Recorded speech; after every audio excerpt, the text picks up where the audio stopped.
जय Hind dear students, एक बार फिर से आपका स्वागत है आपके YouTube चैनल लर्निंग बुक में, जिसमें कि आज हम एक नया टॉपिक स्टार्ट करने चल रहे हैं और वो टॉपिक है colligative property. Topic is colligative properties. Colligative word जो है एक लैटिन वर्ड है जिसमें को मीन्स होता है टुगेदर और लिगेट मीन्स होता है टू बाइंड अप या टू बाइंड। क्या होता है? To bind. लिगेट का मतलब होता है टू बाइंड। तो अगर कोई आपसे एक लाइन में पूछे कि what is the meaning of colligative, तो आप क्या बोलेंगे? Together to bind. कहेंगे सर इसका क्या मतलब है? तो दिमाग में आना चाहिए कि sir what is the meaning of together to bind, क्या मतलब आया इसका। तो अगर कोई बेसिकली पूछे तो टुगेदर टू बाइंड बोलना अपने आप में आसान है, लेकिन इसको समझने के लिए हम एक टॉपिक पढ़ने चल रहे हैं। पहले इसको टॉपिक को समझने के लिए हम एक एग्जांपल लेते हैं तो आपको ज़्यादा अच्छे से समझ में आ जाएगा। जैसे बॉइलिंग पॉइंट के बारे में आप जानते होंगे। बॉइलिंग पॉइंट क्या होता है डियर स्टूडेंट्स? सभी लोग जानते हैं। बॉइलिंग पॉइंट वो टेम्परेचर होता है जिस टेम्परेचर पर कोई सब्सटेंस, जैसे वाटर है तो वाटर का vapour pressure atmospheric pressure that is 1 atm के बराबर हो जाता है। उस टेम्परेचर को हम वाटर का क्या बोलते हैं? बॉइलिंग पॉइंट बोलते हैं। सभी लोग जानते हैं। जैसे 100 डिग्री सेल्सियस पे वाटर के जो वेपर प्रेशर होते हैं वो 1 atm के बराबर हो जाते हैं, इसीलिए बॉइलिंग पॉइंट ऑफ वाटर कितना होता है? 100 डिग्री सेल्सियस। ठीक है, बॉइलिंग पॉइंट क्लियर। अब मैं आपको 1 लीटर वाटर दूं, 2 लीटर, 3 लीटर दूं, 500 लीटर दूं, सबका बॉइलिंग पॉइंट कितना होगा? सबका बॉइलिंग पॉइंट 100 डिग्री सेल्सियस ही आएगा, उससे ज़्यादा नहीं आएगा। मतलब कहने का क्या हुआ कि जो बॉइलिंग पॉइंट है वो क्वांटिटी पे डिपेंड नहीं कर रहा है कि 1 लीटर पानी ले रहे हो कि 100 लीटर पानी ले रहे हो। डिपेंड कर रहा है नेचर पे कि भैया ये वाटर है और वाटर का नेचर क्या होता है। वाटर का नेचर फिक्स है कि वाटर जो है, अगर वाटर है तो उसका बॉइलिंग पॉइंट कितना होगा? 100 डिग्री सेल्सियस होगा। बात समझ में आ रही है कि नहीं आ रही है? तो ये पॉइंट आपको ध्यान रखना है कि वाटर का बॉइलिंग पॉइंट फिक्स है सर, और वो बॉइलिंग पॉइंट कितना होता है? 100 डिग्री सेल्सियस। ठीक है, ठीक है।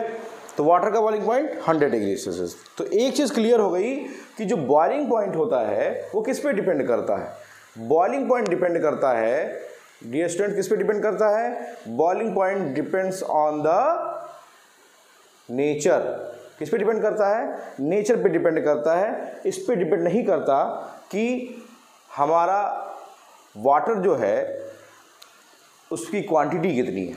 सिर्फ डिपेंड किस पे करता है? नेचर पे डिपेंड करता है। क्लियर है?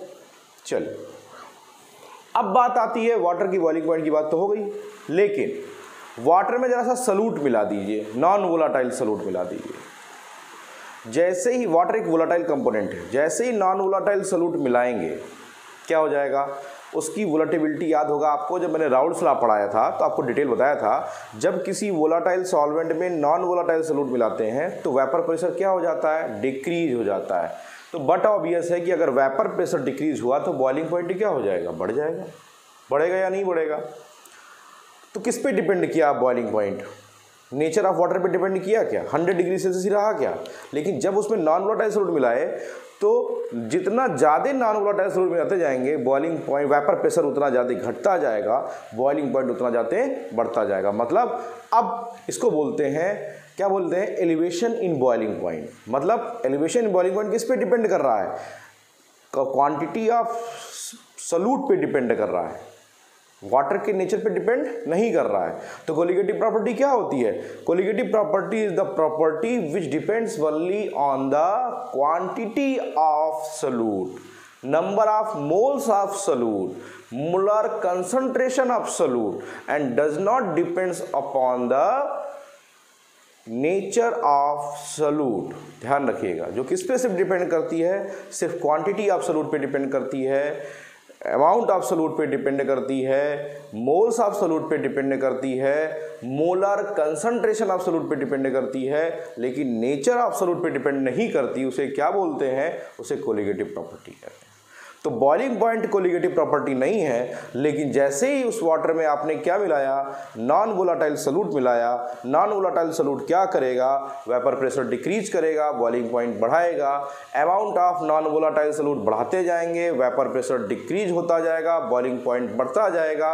मतलब यहाँ पे जो बॉइलिंग पॉइंट, अब जो एलिवेशन बॉइलिंग पॉइंट है, बॉइलिंग पॉइंट का बढ़ना जो है वो किस पे डिपेंड कर रहा है, अमाउंट ऑफ सॉल्यूट पे डिपेंड कर रहा है। इसका मतलब elevation boiling point is an example of colligative property. और आप ऐसे ही देख के बता सकते हो कि सर अगर कोलिगेटिव प्रॉपर्टी है तो या तो वो अमाउंट ऑफ सॉल्यूट पे डिपेंड कर रही होगी, या तो number of moles of solute पे डिपेंड कर रही होगी, या तो किस पे डिपेंड कर रही होगी, डिपेंड कर रही होगी आपके molar concentration of solute, molarity पे डिपेंड कर रही होगी, मोल फ्रैक्शन पे डिपेंड कर रही होगी, मोलरिटी पे डिपेंड कर रही होगी, नॉर्मलिटी पे डिपेंड कर रही होगी। अगर कंसंट्रेशन अगर इक्वेशन में आ रहा है तो समझ जाइए कि वो एक कोलिगेटिव प्रॉपर्टी है। ठीक है, तो कोलिगेटिव प्रॉपर्टी के बारे में डिटेल आपको क्लियर हो गया? क्लियर है? चलिए अब दूसरा एग्जाम्पल। कोलिगेटिव प्रॉपर्टी कितने टाइप की आपके सिलेबस में है? तो जो सबसे पहली कोलिगेटिव प्रॉपर्टी आपके सिलेबस में है डियर स्टूडेंट्स, वो है, आप पढ़ चुके हो, RLVP। क्या है? RLVP। इसको बोलते हैं relative lowering in vapour pressure. Relative lowering in vapour pressure कहेंगे कैसे? याद होगा आपको, P0 solvent minus P solution upon P0 solvent is equal to mole fraction of solute. याद है फार्मूला? अगर फार्मूला याद है तो मैंने अभी बोला है कि कोलिगेटिव प्रॉपर्टी किसे कहते हैं? वो प्रॉपर्टी जो किस पे डिपेंड करती है, number of moles of solute पे डिपेंड करती है, अमाउंट ऑफ सॉल्यूट पे डिपेंड करती है, मोलर कंसंट्रेशन ऑफ सॉल्यूट पे डिपेंड करती है। तो देखिए ये RLVP कहलाता है, relative lowering in vapour pressure कहलाता है। ये किस पे डिपेंड कर रहा है? मोल फ्रैक्शन ऑफ सॉल्यूट पे डिपेंड कर रहा है। इसका मतलब ये क्या है? RLVP एक कोलिगेटिव प्रॉपर्टी है।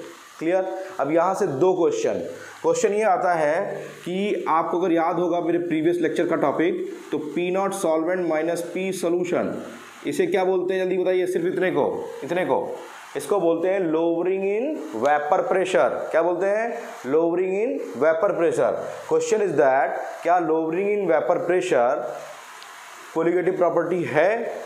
सिर्फ लोवरिंग इन वेपर प्रेशर की बात कर रहा हूं। Lowering in vapour pressure colligative property है? Lowering in vapour pressure colligative property नहीं है, relative lowering in vapour pressure, क्योंकि इसके बराबर है ये, ना कि इसके बराबर है। बात समझ में आ रहा है? नहीं आ रहा है? तो अगर आपसे कोई पूछे कि lowering in vapour pressure is a colligative property, तो इक्वेशन लिख के दिखा दो कि सर नहीं है। लेकिन अगर आपसे कहे RLVP, तो इक्वेशन दिखाओ कि सर देखिए मोल फ्रैक्शन के बराबर आ रहा है, मोल फ्रैक्शन ऑफ सॉल्यूट के, इसका मतलब ये कोलिगेटिव प्रॉपर्टी है। ठीक है, तो कोलिगेटिव प्रॉपर्टी होने के लिए क्या कंडीशन है कि वो क्या होगा? P0 सॉल्वेंट, ये RLVP mole fraction of solute के बराबर हो गया। दूसरा कंडीशन, दूसरा है elevation in boiling point. Elevation in boiling point दूसरी कोलिगेटिव प्रॉपर्टी है, एलिवेशन इन बॉइलिंग पॉइंट। क्या कहता है ये? कि जब किसी प्योर सॉल्वेंट में हम नॉन वोलाटाइल सॉल्यूट ऐड करते हैं तो उस सॉल्वेंट का बॉइलिंग पॉइंट क्या हो जाता है? इंक्रीज कर जाता है। क्या कर जाता है? इंक्रीज कर जाता है। तो इंक्रीज कर जाता है, इसका क्या मतलब हुआ डियर स्टूडेंट? जल्दी बता दीजिए। इंक्रीज कर जाता है, इसका मतलब ये हुआ कि बट ऑब्वियस है कि वेपर प्रेशर डिक्रीज होता होगा। इसको रिप्रेजेंट करते हैं एलिवेशन बॉइलिंग पॉइंट को डेल्टा TB से, और डेल्टा TB इक्वल टू, अब आपको भी डिराइव कराऊंगा, KB इंटू M होता है। Delta TB is the elevation boiling point, और डेल्टा TB इक्वल टू होता है KB into M। M is the molarity, और मोलरिटी में जरा बताइए मोल्स आते हैं या नहीं आते हैं? तो डेल्टा TB किस पे डिपेंड किया? मोलरिटी पे डिपेंड किया कि नहीं डिपेंड किया? और मोलरिटी क्या है? Molar concentration. तो ये क्या है? Colligative property. तो एलिवेशन बॉइलिंग पॉइंट क्लियर। तीसरा पॉइंट है डिप्रेशन इन फ्रीजिंग पॉइंट।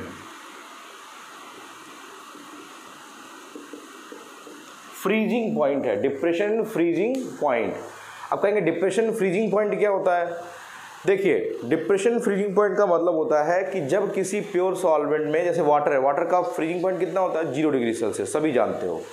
ठीक है, लेकिन अगर उसमें चीनी मिला दो, कुछ भी मिला दो, अब उसको फ्रीज करने जाओगे तो गारंटी है कि उसको फ्रीज करने पे 0 डिग्री सेल्सियस से कम टेम्परेचर लगेगा। क्यों, किस पे डिपेंड किया, क्वांटिटी पे डिपेंड करता है, कितना क्वांटिटी आपने सॉल्यूट ने मिलाई है, तो इसको डिपेंड करते हैं डेल्टा टीएफ से। किसे डिपेंड करते हैं, delta TF. Delta TF is equal to होता है के एफ इंटू एम। तो फिर वही बात आई कि किस पे डिपेंड करता है, मोलरिटी पे डिपेंड करता है। तो RLBP relative lowering in vapour pressure एक कोलिगेटिव प्रॉपर्टी है, एलिवेशन बॉइलिंग पॉइंट एक कोलिगेटिव प्रॉपर्टी है, lowering in vapour pressure colligative property नहीं है, डिप्रेशन फ्रीजिंग पॉइंट एक कोलिगेटिव प्रॉपर्टी है, और चौथा और लास्ट है dear students osmotic pressure. Osmotic pressure, osmotic pressure जो होता है वो भी एक कोलिगेटिव प्रॉपर्टी होती है।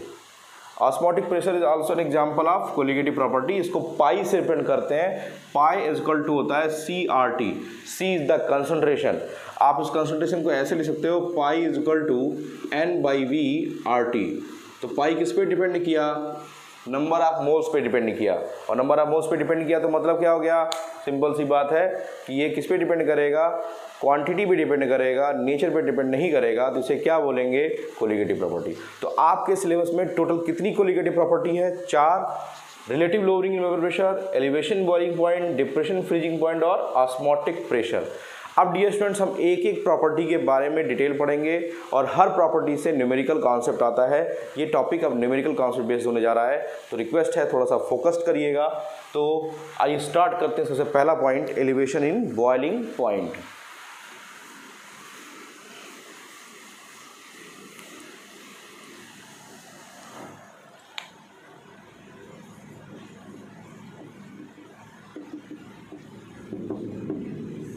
Elevation in boiling point note करिए, तो स्टार्ट करें।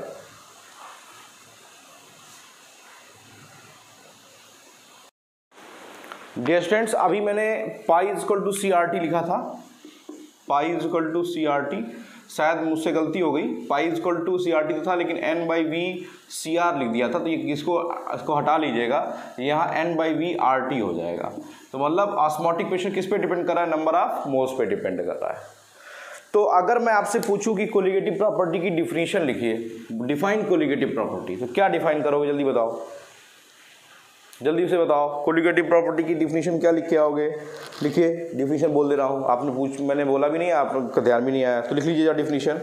Colligative property is defined as the property of the solution, बहुत धीरे धीरे बोल रहा हूं, नोट कर लीजिए, the property of the solution which depends only on the, ऐसे लिखिएगा, which depends only on the number of solute particles, only on the number of solute particles, but not on the nature of solute, but not on the nature of solute, but not on the nature of solute, are called colligative property, are called colligative property। एक line में रट्टा नहीं मारना, सीधी बात कि sir colligative property number of particles पे depend करती है, number of amount of solute पे डिपेंड करती है, या यूँ कह लीजिए कि मोलर कंसंट्रेशन ऑफ सोल्यूट को डिपेंड करती है, सीधी सादी बात, ठीक है। पहला टॉपिक हमारा शुरू में चल रहा है elevation in boiling point. Elevate का मतलब क्या होता है, बढ़ना। किसका बढ़ना, बॉइलिंग पॉइंट का बढ़ना। क्यों बढ़ना, क्योंकि नॉन वोलाटाइल सोल्यूट मिलाया गया है। ये देखिए डायग्राम को, ये एक कंटेनर है, इसमें प्योर सॉल्वेंट है, ध्यान रखिएगा, क्या है, प्योर सॉल्वेंट है, ठीक है। तो प्योर सॉल्वेंट का बॉइलिंग पॉइंट क्या होगा, फिक्स होगा। जैसे मान लीजिए वाटर है, तो वाटर का बॉइलिंग पॉइंट 100 डिग्री सेल्सियस। इसमें हम क्या करते हैं, इसका ये प्योर सॉल्वेंट है, जल्दी बताइए इसका वेपर प्रेशर क्या होगा, ज़्यादा होगा। बट ऑब्वियस है, अगर प्योर सॉल्वेंट है और वो भी वोलाटाइल है तो इसका वेपर प्रेशर क्या होगा, हाई होगा। वोलाटाइल है तो वेपर प्रेशर हाई होगा, तो बॉइलिंग पॉइंट क्या होगा, लो। क्लियर है। अब मैं इसमें मिलाने जा रहा हूँ नॉन वोलाटाइल सोल्यूट। क्या मिलाने जा रहा हूँ, नॉन वोलाटाइल सोल्यूट। क्या होगा जल्दी से बता दीजिए। नॉन वोलाटाइल सोल्यूट क्या करेंगे, इस प्योर सॉल्वेंट की सरफेस पे पोजीशन को एक्वायर कर लेंगे। तो वोलेटिलिटी क्या हो जाएगी प्योर सॉल्वेंट की, डिक्रीज हो जाएगी। तो क्या हो जाएगा, vapour pressure decreases. Vapour pressure क्यों डिक्रीज कर गया, क्योंकि हमने इसमें क्या मिला दिया, नॉन वोलेटाइल सॉल्यूट, और वो सरफेस पे एक्वायर करके escaping tendency of pure solvent को कम कर दिया। तो कम कर दिया तो वेपर प्रेशर घट गया। तो बट ऑब्वियस से है कि वेपर प्रेशर अगर घट जाएगा तो बॉइलिंग पॉइंट क्या हो जाएगा, बढ़ जाएगा। अगर मान लें कि जो हमारा प्योर सॉल्वेंट था उसका जो बॉइलिंग पॉइंट था वो TB नॉट था, क्या था, TB नॉट था, और जब इसमें हमने नॉन वोलेटाइल सॉल्यूट मिलाया और मिलाने के बाद जब इसको बॉयल किया तो इसका बॉइलिंग पॉइंट जो मिला वो क्या मिला, TB मिला। तो what is the difference between TB and TB not, that is delta TB। क्या हो जाएगा, डेल्टा TB, और delta TB is equal to हो जाएगा TB माइनस TB नॉट। हो जाएगा नहीं हो जाएगा, जल्दी से बताइए। अरे यार पक्का हो जाएगा, क्यों हो जाएगा, सिंपल सी बात है, यहाँ बॉइलिंग पॉइंट बढ़ गया, क्यों बढ़ गया, वेपर प्रेशर घट गया। क्लियर है, इसी को बोलते हैं एलिवेशन इन बॉइलिंग पॉइंट। तो अगर मैं आपसे एक लाइन में बोलूं कि एलिवेशन बॉइलिंग पॉइंट को डिफाइन करो तो रट्टा नहीं मारना, आपके सामने है। Elevation boiling point is the difference between the boiling point of solution and boiling point of pure solvent. ये क्या था, boiling point of pure solvent था, और TB क्या था, बॉइलिंग पॉइंट ऑफ सॉल्यूशन था। तो डेल्टा TB क्या है, delta TB is defined as the difference between the temperature of the boiling point of the boiling point of the solution and boiling point of the pure solvent। तो elevation boiling point किसे कहते हैं, definition clear है कि delta TB जो होता है वो TB माइनस TB नॉट होगा, क्योंकि TB की वैल्यू ज़्यादा है और TB नॉट की वैल्यू कम। ठीक है, तो नोट कर लीजिए। तो इसको ग्राफिकली समझाता हूँ। एलिवेशन बॉइलिंग पॉइंट का बेसिक मीनिंग क्लियर हो गया, मुझे लगता है क्लियर हो गया होगा। ठीक है, अब इसको ग्राफिकली रिप्रेजेंट करते हैं। आइए, अगर मैं इसको ग्राफिकली रिप्रेजेंट करने चलूँ डियर स्टूडेंट्स, तो एक्स एक्सिस पे और वाई एक्सिस पे हम अलग अलग, इधर जो है इधर वेपर प्रेशर ले लेते हैं, और इधर जो है आप ले लेते हैं टेम्परेचर। ठीक है, क्या लेते हैं, टेम्परेचर।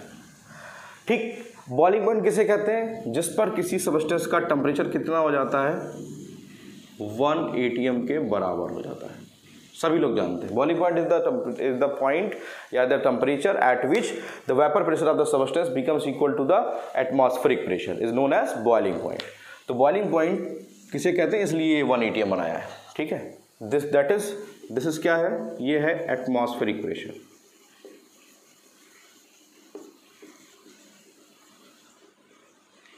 ठीक है, प्योर सॉल्वेंट का वेपर प्रेशर ज़्यादा होगा कि सॉल्यूशन का, अभी आपको बताया हूँ पिछले जस्ट एग्जांपल में कि सर हमेशा बॉइलिंग पॉइंट वेपर प्रेशर जो होता है वो प्योर सॉल्वेंट का ज़्यादा होता है। तो हम ग्राफ ड्रा करते हैं। प्योर सॉल्वेंट का ग्राफ कुछ ऐसे आएगा डियर स्टूडेंट्स, कैसे आएगा, इस पॉइंट पे। अब जरा बताइए कि ये 1 atm को किस पॉइंट पे कट कर रहा है, इस पे, इसको मान लीजिए x, इसको मान लीजिए A, इसको मान लीजिए B, और ये ग्राफ किसका है, vapour pressure of pure solvent का। क्लियर है। अब इसमें हमने क्या मिलाया, हमने नॉन वोलाटाइल सॉल्यूट मिलाया। ये जो प्योर सॉल्वेंट था इसमें जैसे ही नॉन वोलाटाइल सॉल्यूट मिलाओगे तो वेपर प्रेशर इससे ज़्यादा हो जाएगा या इससे कम हो जाएगा। अभी आपको बताया कि नॉन वोलाटाइल सॉल्यूट मिलाने पर वेपर प्रेशर क्या होता है, डिक्रीज हो जाता है। तो वेपर प्रेशर का ग्राफ इससे ऊपर नहीं मिलेगा, क्या मिल जाएगा, जैसे इसमें क्या मिलाए, नॉन वोलाटाइल सॉल्यूट मिलाए, नॉन वोलाटाइल सॉल्यूट मिलाए, तो क्या हो गया, ग्राफ आपका कुछ ऐसे आएगा। अब ये जिस पॉइंट पे कट किया इसको मान लेते हैं y और इस ग्राफ को कहते हैं CD। ये ग्राफ किसका है, ये है वेपर प्रेशर ऑफ सॉल्यूशन का ग्राफ। क्लियर है। अच्छा, दोनों का बॉइलिंग पॉइंट कहाँ पे है, जो प्योर सॉल्वेंट था उसका बॉइलिंग पॉइंट ये आ रहा है जहां पे ये एटमॉस्फेरिक प्रेशर के बराबर हो रहा है। तो ये टेम्परेचर जो है जिसपे कि बॉइलिंग पॉइंट बराबर हो गया, ये टेम्परेचर कहलाएगा TB नॉट। और TB नॉट क्या है, boiling point of pure solvent. और ये देखिए ये y पे कट किया था, तो ये किसका टेम्परेचर हो जाएगा,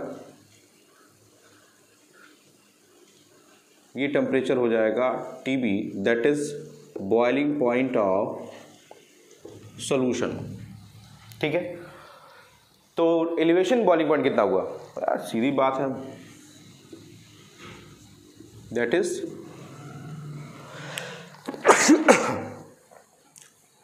ये हो गया डेल्टा टीबी। ठीक है, तो डेल्टा टीबी क्या हुआ आपके सामने है, delta TB is equal to TB minus TB not.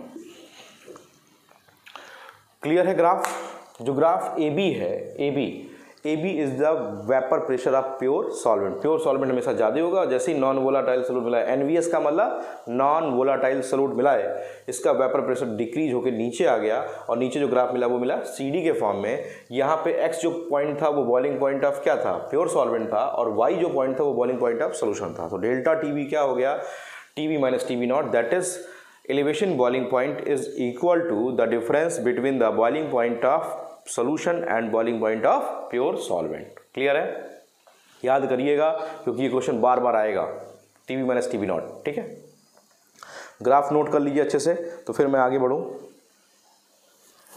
Graph dear students अच्छे से नोट करिए, तो हम लोग आगे बढ़ा जाए, आगे देखा जाए क्या टॉपिक और पढ़ना है इसके आगे, इसके बारे में।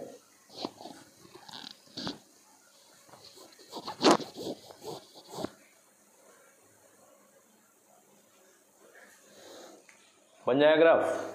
चलिए आइए अगला पॉइंट देखते हैं। अब आते हैं mathematical expression of elevation boiling point. Mathematical expression for किसके लिए, elevation boiling point. Mathematical expression क्या होगा, मैथमेटिकल एक्सप्रेशन क्या हो जाएगा, experimentally it is observe that delta TB जो होता है, मतलब एलिवेशन बॉइलिंग पॉइंट होता है, वो डायरेक्टली प्रोपोर्शनल होता है मोलैलिटी के। एक्सपेरिमेंटली ऑब्जर्व किया गया कि जिसको बोलते हैं इविलियोस्कोपी टेक्निक। हाँ देखिए, बहुत से दो वर्ड आएंगे आपके सिलेबस में, एक वर्ड आएगा इविलियोस्कोपी, क्या आएगा, इविलियोस्कोपी, और एक आएगा क्रायोस्कोपी। तो ये दो ऐसी टेक्निक हैं जिसके हेल्प से हम कंसंट्रेशन पता करते हैं। क्या पता करते हैं, कंसंट्रेशन पता करते हैं। Ebullioscopy and cryoscopy is the terms used for the identification of concentration at high temperature and low temperature. अगर किसी सोल्यूशन का कंसंट्रेशन हाई टेम्परेचर पे पता करना है तो वो इविलियोस्कोपी, लो कंसंट्रेशन में पता करना है तो उसे क्या बोलते हैं, क्रायोस्कोपी। ठीक है, ये दो वर्ड आएंगे, ध्यान रखिएगा। तो इविलियोस्कोपी किसे कहते हैं, to find out the given solution concentration at high temperature is known as ebullioscopy, वो टेक्निक है। और लो कंसंट्रेशन पता करना है तो क्या हो जाएगा, क्या हो जाएगा, क्रायोस्कोपी। तो इविलियोस्कोपी टेक्निक से ये क्लियर हुआ कि डेल्टा टीबी जो होता है वो मोलैलिटी के डायरेक्टली प्रोपोर्शनल होता है। और जब हम यहाँ से टर्म्स को हटाते हैं तो delta TB is equal to आता है के बी इंटू एम। अब यहाँ पे ये जो टर्म के बी आ रहा है इसे क्या बोलते हैं, नोट करिए, K B is an constant, K B is a constant and known as constant. इसके द्वारा में 2-3 पॉइंट नोट करना, नोट करिए। पहला point, K B is a constant and known as molal MOLAL molal elevation, molal boiling point elevation constant। केबी को क्या बोलते हैं, molal boiling point elevation constant, molal boiling point elevation constant, या इसी का नाम होता है इविलियोस्कोपिक कांस्टेंट, स्कोपिक। अब इविलियोस्कोपी क्या होती है बता चुका हूं। तो केबी क्या है, molal boiling point elevation constant, या फिर क्या है, इविलियोस्कोपिक कांस्टेंट है।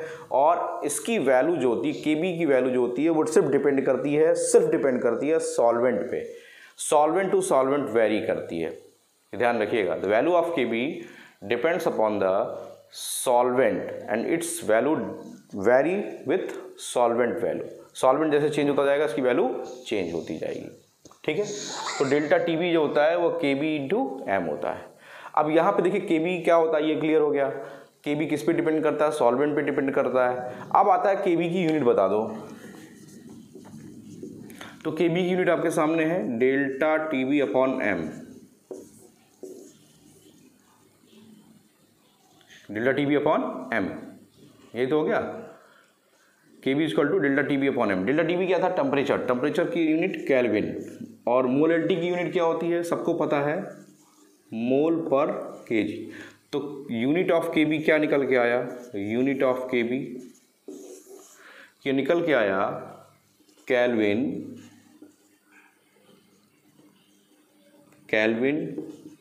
KG mole inverse. तो अगर पूछे कि what is the unit of KB, तो यूनिट ऑफ केबी क्या है? Kelvin kg mole inverse. क्या क्या है? Kelvin kg mole inverse. Note कर लीजिएगा इसको, केल्विन केजी मोल इनवर्स। या कभी कभी क्या होता है, कंपटीशन में थोड़ा सा बेवकूफ़ बना देता है, आप ये रट्टा मार के जाते हैं, कई बच्चे होते हैं रट्टा मार लेते हैं। अब डेल्टा टीबी को क्या बोलते हैं? डिग्री सेल्सियस में भी तो डिपेंड करते हैं, ठीक है। कभी कभी कहता क्या है, ऐसे कह देगा कि केबी की यूनिट जो होती है वो डिग्री एम इनवर्स। अब एम का मतलब क्या हो गया? Sorry, degree M inverse mole inverse. Degree mole inverse का मतलब क्या हो गया? यहाँ मोल नहीं, ये मोलैलिटी इनवर्स है और लोग कंफ्यूज हो जाते हैं। तो डिग्री बोला रहा है, डिग्री सेल्सियस लिखा रहा है, आप बस ये फार्मूला याद रखो। तो केबी की यूनिट क्लियर हो गई, kelvin kg mole inverse. Unit of KB clear, very good. अब केबी के बारे में क्या है? केबी की डिफिनीशन आती है, डिफिनीशन ऑफ केबी। सब एक एक नंबर के क्वेश्चन हैं, आते हैं तो मार्क कर लीजिए और नोट करते जाइए। देखिए, definition of ebullioscopic constant. Definition of ebullioscopic constant, अगर आप ध्यान से देखें तो अभी आपने पढ़ा है delta TB is equal to KB into M, नहीं तो पढ़ा है। तो delta TB is equal to KB into M, तो क्या हो जाएगा? Delta TB is equal to हो जाएगा केबी, कब? जब m इज इक्वल टू 1 हो जाए, 1 मोल पर केजी हो जाए। डिफिनीशन मिल गई आपको। हमेशा डिफिनीशन फिजिक्स में भी आपको सर पढ़ाते होंगे तो आप देखते होंगे कि जनरली यही देखने को मिलता है कि जो मोलैलिटी होती है, जनरली डिफिनीशन निकालने के लिए हम किसी चीज़ को यूनिटी मान लेते हैं और दूसरे के रिस्पेक्ट में निकाल लेते हैं। तो जरा डिफिनीशन नोट करिएगा डियर स्टूडेंट्स। देखिए, molal boiling point elevation constant is defined as, molal boiling point elevation constant is defined as the elevation boiling point, the elevation in boiling point, the elevation in boiling point for 1 molal solution, the elevation boiling point for 1 molal solution।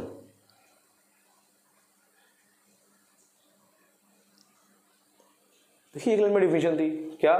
Elevation boiling point, molal boiling point elevation constant is defined as elevation boiling point for 1 molal solution. रट्टा नहीं मारना है।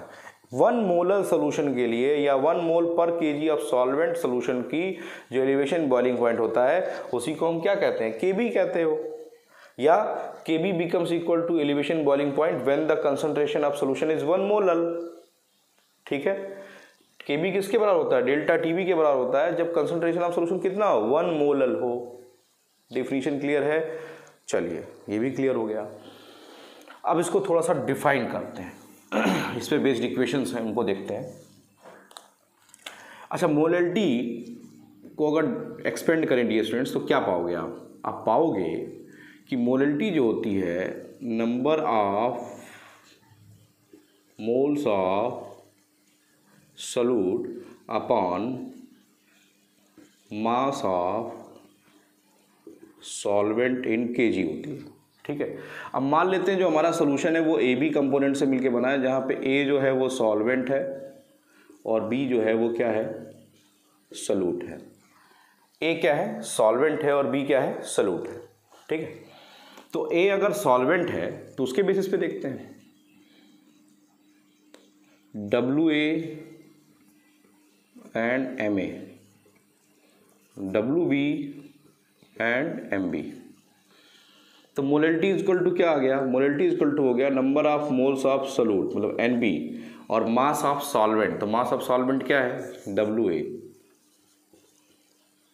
ठीक है, और अगर kilogram में है तो ठीक है, ग्राम में किलोग्राम में नहीं है। अगर ये इन ग्राम है यहाँ कितने से मल्टीप्लाई करना पड़ेगा? 1000 से मल्टीप्लाई करना पड़ेगा। ठीक है, अब NB को और आइडेंटिफाई करते हैं। NB इक्वल टू क्या होता है, NB इक्वल टू हो जाएगा WB अपॉन MB, होगा या नहीं होगा, तो इसको और आइडेंटिफाई करते हैं। तो मोलैलिटी इक्वल टू आ गया WB upon WA into MB into 1000। कहाँ से आया ये दिखाई दे रहा है ना भाई, NB की वैल्यू WB अपन, भाई नंबर ऑफ मोल्स क्या होता है, mass absolute upon molar mass absolute, तो यही है। तो मोलरिटी की वैल्यू मिल गई। तो आपके पास फार्मूला था delta TB is equal to KB into M। इस फार्मूले में इस वैल्यू को पुटअप कर दो, तो क्या आया, delta TB is equal to KB into WB into 1000 upon WA into MB। ठीक है, ये फार्मूला आया। इस पे न्यूमेरिकल्स आपको बहुत सारे लगाने हैं। ठीक है, जहाँ KB क्या है, molar boiling point elevation constant, W क्या है, मास ऑफ सॉल्यूट है 1000, मास ऑफ सॉल्वेंट है, और MB क्या है, मोलर मास ऑफ सॉल्यूट है। क्या है, molar mass of solute. Numericals में डियर स्टूडेंट्स मैक्सिमम केस में या तो आपको ये पूछेगा और या तो ये पूछने वाला है। क्या पूछने वाला है, मोलर मास ऑफ सॉल्यूट, ध्यान रखिएगा। अगर आप इस इक्वेशन को फिर से देखें तो मोलरिटी की डेफिनेशन सभी लोग जानते हो, मोलरिटी का फार्मूला लगाए, मोलरिटी की वैल्यू यहाँ पुटअप कर दिए और सॉल्व कर दिए, तो ये फार्मूला आपके लिए बहुत इंपॉर्टेंट होने वाला है। अब यहाँ से क्वेश्चन क्या आपसे पूछा था, ये नोट कर लीजिए, स्क्रीनशॉट ले लीजिएगा और फिर नोट कर लीजिएगा। अब यहाँ से क्वेश्चन क्या पूछता है, आपसे कहता है calculate the molar mass of solute. तो MB कैसे निकालोगे, MB इक्वल टू क्या हो जाएगा, जल्दी बताओ। MB इक्वल टू हो जाएगा KB into WB into 1000 upon WA into delta TB। तो मोलर मास ऑफ सॉल्यूट निकालने का फार्मूला ये है। अब इससे एक कॉन्सेप्चुअल क्वेश्चन डियर स्टूडेंट बनता है, कहेंगे क्या बनता है, तो आइए देखते हैं। मान लीजिए मैंने दो अलग अलग सॉल्यूट सॉल्वेंट लिए, सपोज दैट 1 ग्राम NaCl लिया, 1 ग्राम ग्लूकोज लिया, C6H12O6 मिला, ठीक है, और 1 ग्राम शुगर लिया, C12H22O11, और दोनों को सेम क्वांटिटी 100 ग्राम वाटर में मिला दिया। ठीक है, और मैं आपसे क्वेश्चन पुटअप करने जा रहा हूं कि किसका एलिवेशन बॉइलिंग पॉइंट ज़्यादा होगा। कहेंगे सर कैलकुलेट करेंगे तो बताएंगे, मैं कहूँगा नहीं, कैलकुलेट करने की ज़रूरत ना है, कैलकुलेट करने की ज़रूरत नहीं है। क्या है, साफ साफ दिख रहा है कि जो मोलर मास ऑफ सॉल्यूट होता है वो कोलिगेटिव प्रॉपर्टी के रेसिप्रोकल होता है। ये एक नया पॉइंट आपको निकाल के बता रहा हूँ कि molar mass of solute reciprocal to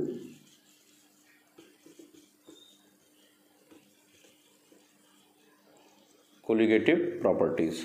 तो molar mass of solute colligative properties के क्या होता है, रेसिप्रोकल होता है। नोट कर लीजिए, molar mass of solute colligative properties के क्या होता है, रेसिप्रोकल होता है। तो आपके सामने है, तो जरा बताइए किसका मोलर मास ज़्यादा होगा।